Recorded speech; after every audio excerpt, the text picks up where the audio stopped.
सोचिए, क्या कभी रसोई की एक बिल्कुल मामूली सी चीज जैसे नमक एक बहुत बड़े साम्राज्य को हिला सकती है? हम्म सवाल तो दिलचस्प है। हाँ, तो आज हम इतिहास के ऐसे ही एक मोड़ पर बात करेंगे, सविनय अवज्ञा आंदोलन। जी। हमारे पास जो जानकारी है वो ये बताती है कि कैसे इस आंदोलन ने न सिर्फ भारत की आज़ादी की लड़ाई को एक नई दिशा दी, बल्कि दुनिया भर में इसका एक अलग ही मतलब बना। बिल्कुल।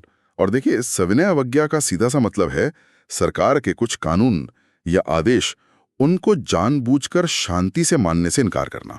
अच्छा। ये विचार वैसे कोई नया नहीं है। मतलब पुराने ग्रीस के नाटकों से लेकर अमेरिका में हेनरी डेविड थॉरो तक इसके निशान मिलते हैं। थोरो, हाँ, उन्होंने सिविल डिसोबीडियंस शब्द को काफी पॉपुलर किया था, है ना, अपने निबंध से। जी, 1849 में। लेकिन गांधी जी के बारे में एक दिलचस्प बात। क्या? उन्होंने कहा था कि उनका जो ये सविनय अवज्ञा का विचार है वो थॉरो से नहीं आया। ओह। हाँ, उनका संघर्ष तो दक्षिण अफ्रीका में थॉरो के निबंध से पहले ही मतलब शुरू हो चुका था। अच्छा, तो फिर उन्होंने थोरो का शब्द क्यों इस्तेमाल किया? शायद अंग्रेजी पाठकों को समझाने के लिए। बाद में वो खुद इसे सिविल रेजिस्टेंस कहना ज्यादा सही मानते थे। उन्हें लगता था कि ये उनके संघर्ष की भावना को बेहतर दिखाता है। सिविल रेजिस्टेंस, ये बात तो समझने वाली है। हाँ, और भारत में जो 1930 का आंदोलन हुआ, उसकी जमीन भी काफी पहले से तैयार हो रही थी। कई वजहें थी। जैसे कि? देखिए, एक तो वो 1927 का साइमन कमीशन, उसमें कोई भारतीय था ही नहीं। हाँ, ये तो बहुत बड़ी बात थी। नेताओं में बहुत गुस्सा था इससे लेकर। बिल्कुल। फिर 1928 की नेहरू रिपोर्ट आई, उस पर भी सब एकमत नहीं थे। और पूर्ण स्वराज की मांग वो तेज होती जा रही थी। और उस समय आर्थिक हालात कैसे थे? वही 1929-30 की विश्वव्यापी मंदी चल रही थी। उसका असर भारत पर भी बहुत बुरा था। बेरोजगारी बढ़ रही थी। और सरकार का रवैया? लॉर्ड इरविन थे शायद उस समय। हाँ, लॉर्ड इरविन। उन्होंने गोलमेज सम्मेलन और डोमिनियन स्टेटस की बात तो की, पर वो सब गोलमोल था, कुछ साफ नहीं। तो निराशा बढ़ रही थी। तो माहौल बिल्कुल तैयार था एक बड़े आंदोलन के लिए। जी। फिर गांधी जी ने क्या किया? उन्होंने वो 11 मांगे रखी थी ना? हाँ, आंदोलन शुरू करने से ठीक पहले उन्होंने वायसरॉय इरविन के सामने 11 मांगे रखी। और वो मांगे बड़ी सोच समझकर चुनी गई थी। अच्छा, कैसे? मतलब उनमें आम लोगों की बात भी थी, व्यापारियों के मुद्दे भी थे, किसानों की चिंताएं भी थी, जैसे सेना का खर्च कम करो, राजनीतिक कैदियों को छोड़ो। और नमक वाला मुद्दा भी था उसमें। हाँ, सबसे अहम, नमक पर टैक्स खत्म करो और सरकार का जो एकाधिकार है नमक पर, उसे खत्म करो। लेकिन नमक ही क्यों? मतलब इतनी सारी चीजें थी, नमक को ही क्यों चुना? ये गांधी जी की रणनीति का कमाल था। देखिए, नमक नमक हर इंसान की जरूरत है, अमीर हो या गरीब, हिंदू हो या मुसलमान, शहरी हो या देहाती। हाँ, ये बात तो है। गांधी जी ने खुद कहा था, पानी के बाद नमक ही वो चीज है जिस पर टैक्स लगाकर सरकार करोड़ों लोगों को, खासकर गरीबों और बीमारों को सीधे चोट पहुंचा सकती है। ये सबको जोड़ने वाला मुद्दा था। बिल्कुल सही। तो जब सरकार ने मांगे नहीं मानी, तब गांधी जी ने कहा, मैंने मांगी थी रोटी और मुझे मिले पत्थर। और फिर उन्होंने ऐलान किया डांडी मार्च का। वो ऐतिहासिक दांडी यात्रा 12 मार्च 1930, है ना? जी हाँ, 12 मार्च 1930 साबरमती आश्रम से 78 साथियों के साथ निकले। मंजिल थी दांडी का समुद्र तट, करीब 385 किलोमीटर दूर। 385 किलोमीटर पैदल। हाँ, पूरे 25 दिन की पदयात्रा। और फिर 6 अप्रैल 1930 को दांडी पहुंचकर उन्होंने समुद्र किनारे बस नमक उठाया और कानून तोड़ दिया। सिर्फ नमक उठा के कानून तोड़ दिया? हाँ, ये प्रतीकात्मक था। ये ब्रिटिश राज के अन्यायपूर्ण कानून को सीधी चुनौती थी। सुभाष चंद्र बोस ने तो इसकी तुलना नेपोलियन के पेरिस मार्च से की थी। वाकई। और इसका असर क्या हुआ? क्या ये चिंगारी फैली? अरे, पूरे देश में आग की तरह फैली। उत्तर पश्चिम में खान अब्दुल गफ्फार खान, जिन्हें सीमांत गांधी भी कहते हैं, उनके खुदाई खिदमतकार या लाल कुर्ती वाले सक्रिय हो गए। हाँ, उनका अहिंसक प्रतिरोध तो कमाल का था। बिल्कुल।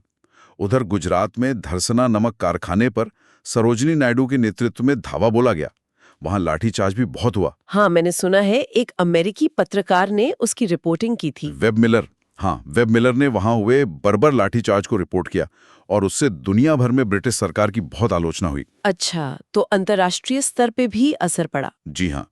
दक्षिण में सी राजगोपालाचारी ने तमिलनाडु में वैसी ही नमक यात्रा की। मालाबार में के केलप्पन ने की। मतलब पूरे देश में ये आंदोलन फैल गया। और आम लोगों की भागीदारी कैसी थी? महिलाएं, छात्र, मजदूर? अभूतपूर्व। किसान, मजदूर, छात्र, व्यापारी, सब शामिल हुए। और खासकर महिलाओं की भागीदारी, वो तो कमाल की थी।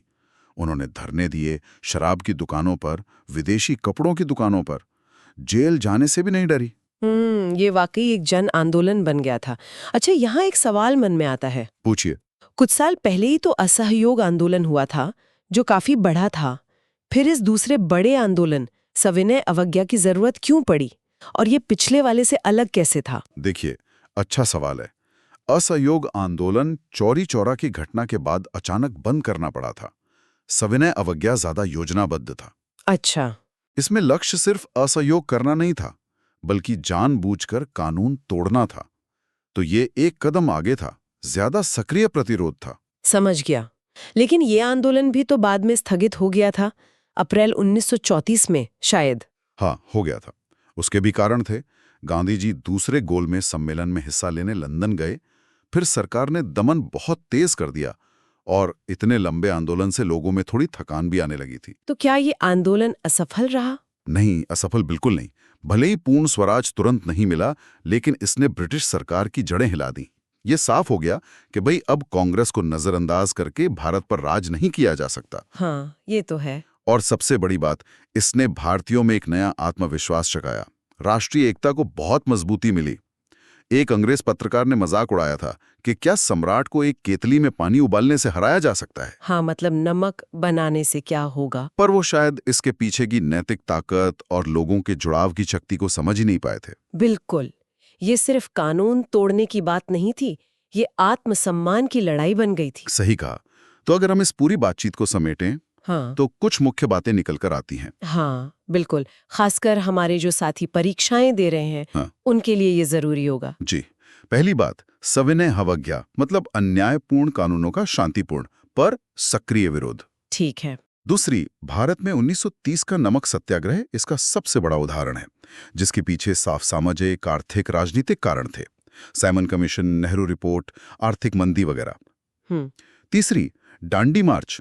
ये सिर्फ एक यात्रा नहीं थे, ये ब्रिटिश राज को सीधी चुनौती थी। तारीखें जरूर याद रखें। 12 मार्च 1930 शुरू और 6 अप्रैल 1930 नमक कानून तोड़ा गया। हाँ, ये तारीखें एसएससी जैसी परीक्षाओं के लिए जरूरी हो सकती हैं। बिल्कुल। चौथी बात, इस आंदोलन में समाज के हर वर्ग की, खासकर महिलाओं की जबरदस्त भागीदारी थी। नेता जैसे खान अब्दुल गफ्फार खान, सरोजनी नायडू, सी राजगोपालाचारी, इनका योगदान महत्वपूर्ण था। और वैचारिक समझ के लिए यूपीएससी जैसे एग्जाम के लिए। उसके लिए ये समझना जरूरी है कि नमक को ही क्यों चुना गया, आंदोलन का फैलाव कैसे हुआ, अलग अलग वर्गों की क्या भूमिका थी, असहयोग आंदोलन से ये कैसे अलग था, और इसका लॉन्ग टर्म असर क्या हुआ। ठीक है। और पांचवा पॉइंट, ने अवज्ञा हमें वाकई ये सिखाता है कि शांति और अहिंसा में भी कितनी ताकत हो सकती है। जी। और कैसे बिल्कुल साधारण सी दिखने वाली चीजें भी बड़े बदलाव ला सकती हैं। ये आज भी हमें सोचने पर मजबूर करता है कि जब हम अपने आसपास कोई अन्याय देखें, तो एक नागरिक के तौर पर हमारी क्या जिम्मेदारी बनती है ना? बिल्कुल। ये सवाल हमेशा प्रासंगिक रहेगा।